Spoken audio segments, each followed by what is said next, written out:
One of my favourite stories is about this guy by the name of Bill. And Bill is a man. He's galloping down the street on his horse, and one of his friends yells out to him, "Hey, Bill, where are you going?" And so Bill looks out over his shoulder as he's hurtling down the street, and he says, "I don't know, ask the horse." And, this often to me reminds me of a lot of schools' technology plans and their BYOD plans. That if you're in charge of developing ICT in your school, an interesting question to ask yourself is this: who is driving the technology agenda in our school? Quite often what happens is we can end up on this technology plan, we can end up on this desire to create a better learning environment for our students and a better teaching environment for our teachers, but we don't quite understand who's driving the agenda.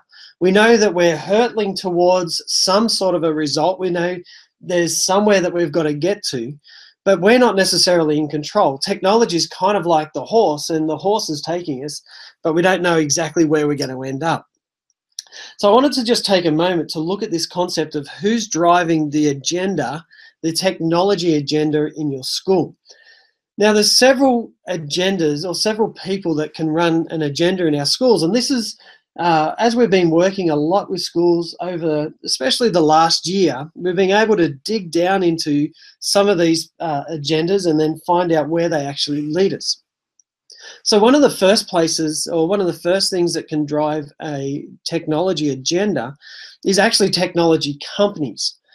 Now, one of the great things that companies can do for us, the technology companies, is that they create this sense of a feeling like you always need to find the latest and greatest technology to achieve your outcomes. Now, here's an interesting question for you that you might want to consider. Out of this concept of bring your own device, where did this really start? Where did the concept and where did the terminology come from, bring your own device? Just stop and have a think about that for a second.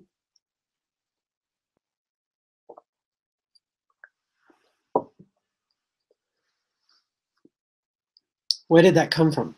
BYOD, bring your own device.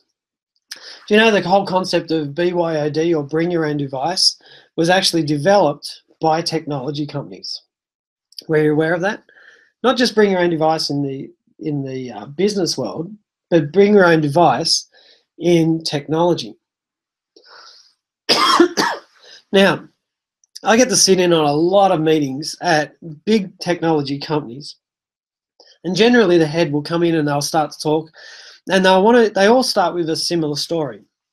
They'll say, "Oh, my student is in X, Y, Z school, and they're in this year, and I've really come to understand the power of technology and how this can really differentiate my child's education." And so I'll talk about this with great passion about why they're in it, and they'll say, "And this is why we're in this market.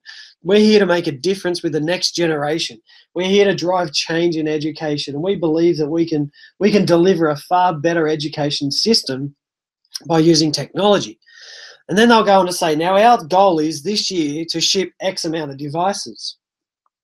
Now, as you sit there and you listen to that, knowing that the whole concept of BYOD really was delivered and developed by companies to sell more computers, it actually makes sense, doesn't it? That the more devices they can get into the hands of students, the more devices they get to sell, and so on. Now, it's not all bad. It's not a bad thing that the BYOD was developed by companies to try and sell more devices, because what's happening is that schools that are strategic in their thinking, that understand that this is where this agenda is being driven from, well, then you can leverage this enormously in your school, and you can create perfect opportunities to partner with these companies to get what you need in terms of education. So I've seen some schools who have partnered with technology companies that have been able to tap into professional development budgets that weren't necessarily there beforehand. They've found ways to develop support systems, insurance systems, and so on.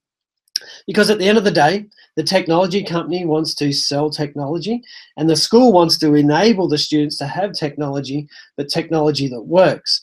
And so if you're thinking and understanding this concept, then one of the greatest things you can do is leverage this to the best of your ability to make the best purchasing decisions you can.